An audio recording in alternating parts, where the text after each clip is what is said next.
I guess now we are in chapter 4.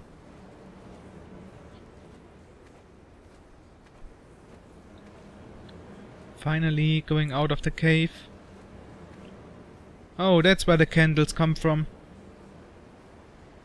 From one of those boxes. And the boxes came from the container ship. Also, there's a tent. Wow, this moon. Beautifully full moon.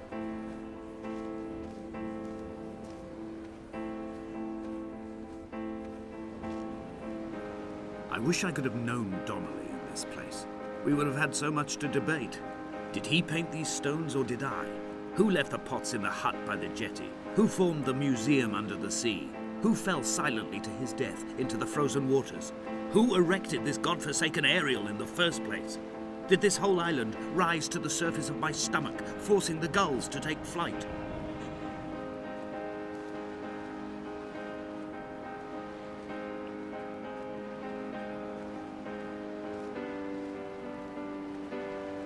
When we first arrived on this island it was daylight.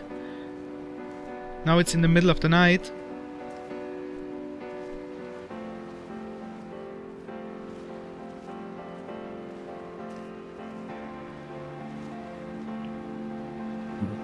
Photos. Dear Esther, I find each step harder and heavier. I drag Donnelly's corpse on my back across these rocks, and all I hear are his whispers of guilt, his reminders, his burnt letters, his neatly folded clothes. He tells me I was not drunk at all.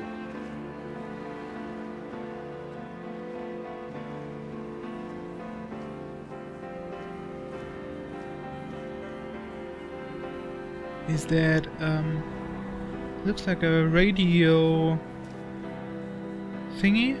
Or actually it looks like a medical emergency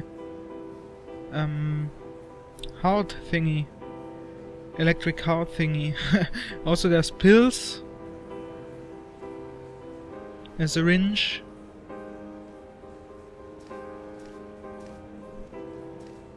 And some other medical supplies.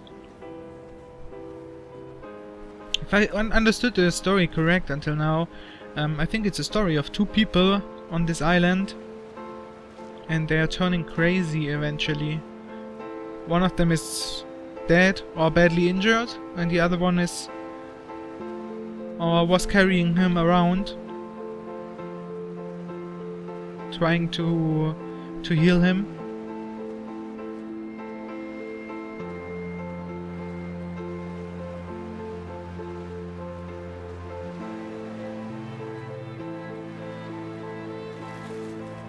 Another picture of a human. Maybe that's Esther. Looks like a woman with a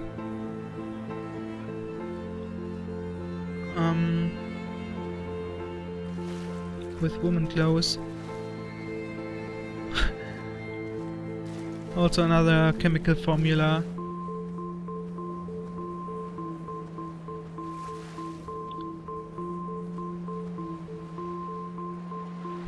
That's where we want to head all the time.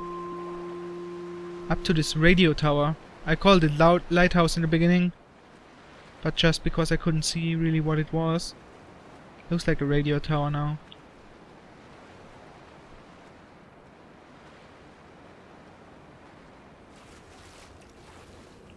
Some car things. Tires, a door. An axis.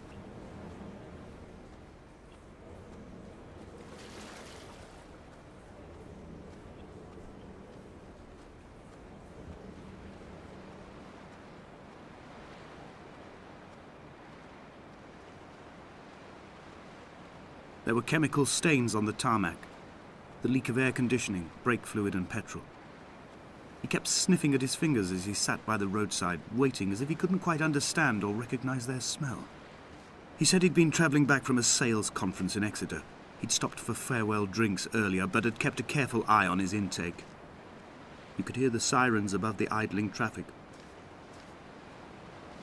A light from blah blah blah shore. I'm not sure.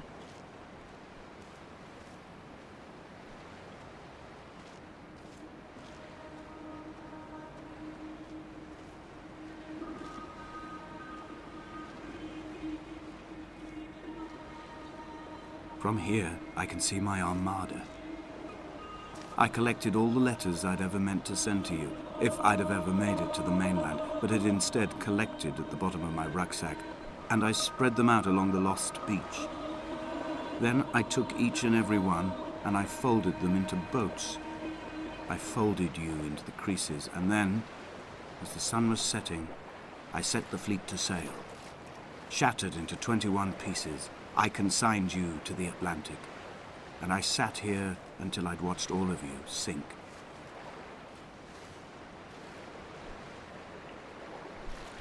So he made boats out of the letters.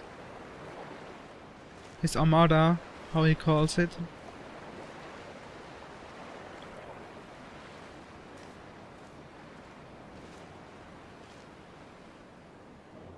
On a sudden light, or on a sudden a light from heaven shone around him, and he tell to the something with ground. Oh, there's eggs. Weird. Makes no sense to me.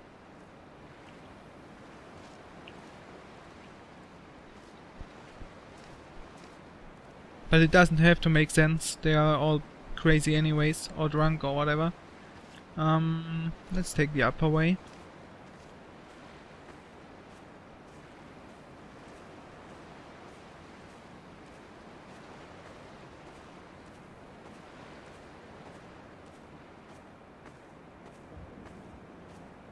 And the narrator speaks in 3, 2, 1, now. Well, 3, 2, 1, now. It should come any moment. I will drag my leg behind. There we go. I will drag it like a crumpled hatchback, tires blown and sparking across the dimming lights of my vision.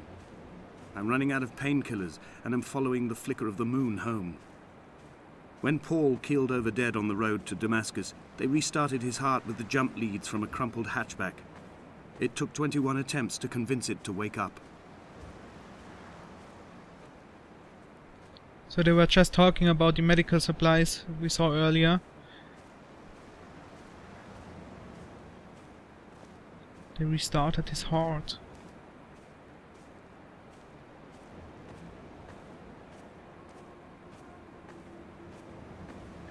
We're basically following the way of the story of the one guy.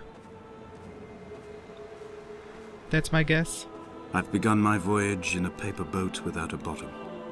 I will fly to the moon in it. I've been folded along a crease in time, a weakness in the sheet of life.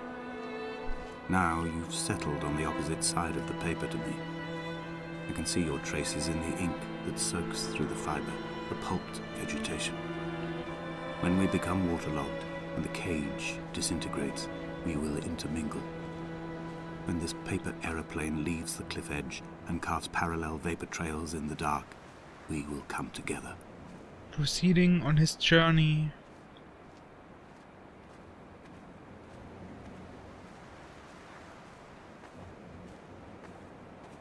Okay, let's try to read this.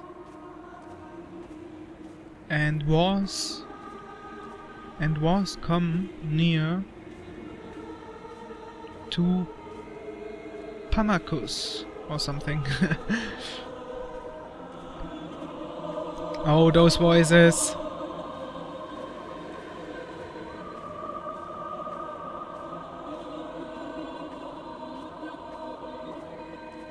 If only Donnelly had experienced this, he would have realized he was his own shoreline, as am I. Just as I am becoming this island, so he became his syphilis, retreating into the burning synapses, the stones, the infection. The stars are turning red, orange red. And we are coming closer to the radio tower. Our journey will end soon.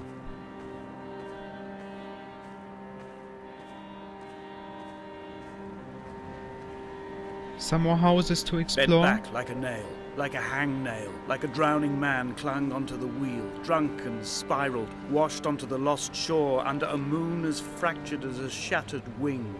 We cleave, we are flight and suspended, these wretched painkillers, this form inconstant. I will take flight. I will take flight.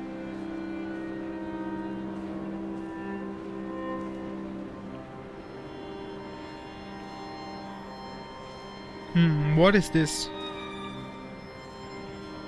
Definitely something broken.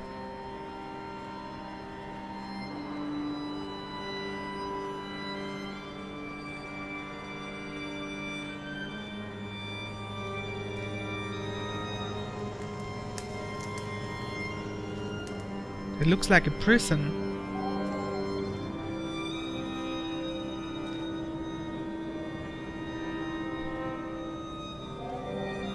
Or an old lookout.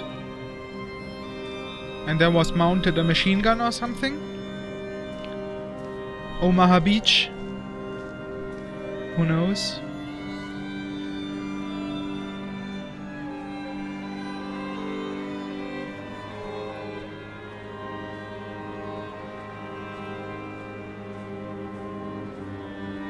Danger. Unauthorized personnel keep out. I'm authorized. I authorized myself.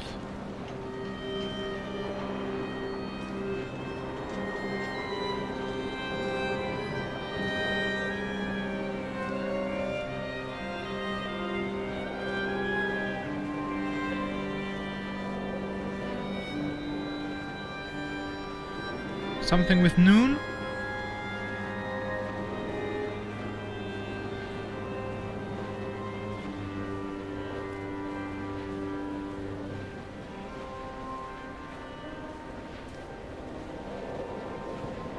Wow, that's pretty high. A gull perched on a spent bonnet, sideways, whilst the sirens fell through the middle distance and the metal moaned in grief about us. I'm about this night in walking, old bread and gull bones, old Donnelly at the bar gripping his drink, old Esther walking with our children, old Paul as ever, old Paul. He shakes and he shivers and he turns off his lights alone.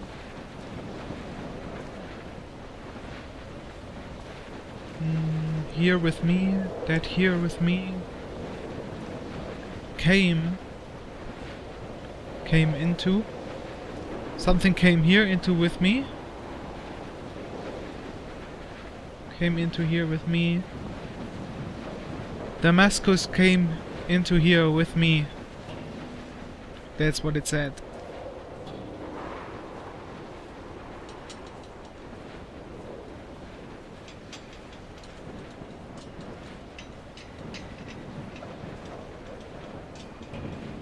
Here's the radio tower. We will leave twin vapor trails in the air, white lines etched into these rocks.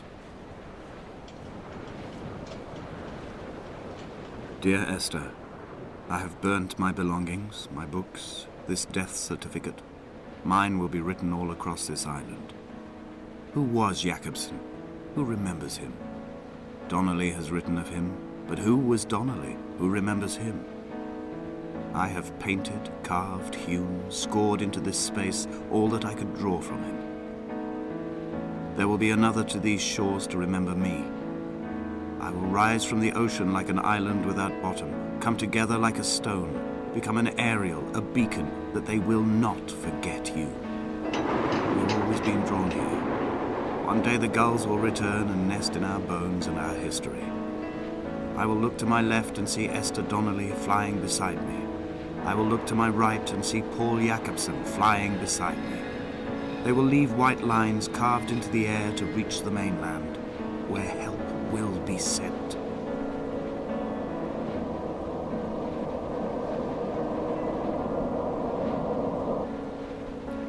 Oh noes!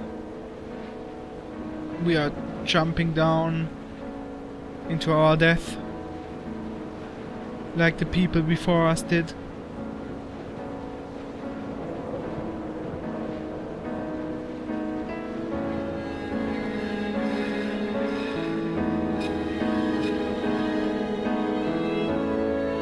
No, not at all.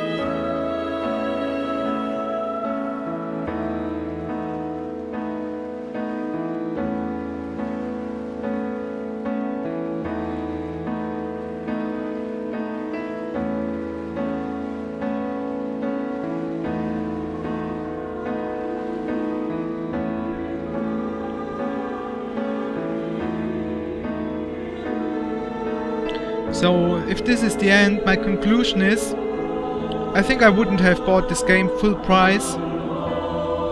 I got it pretty cheap when it was on sale.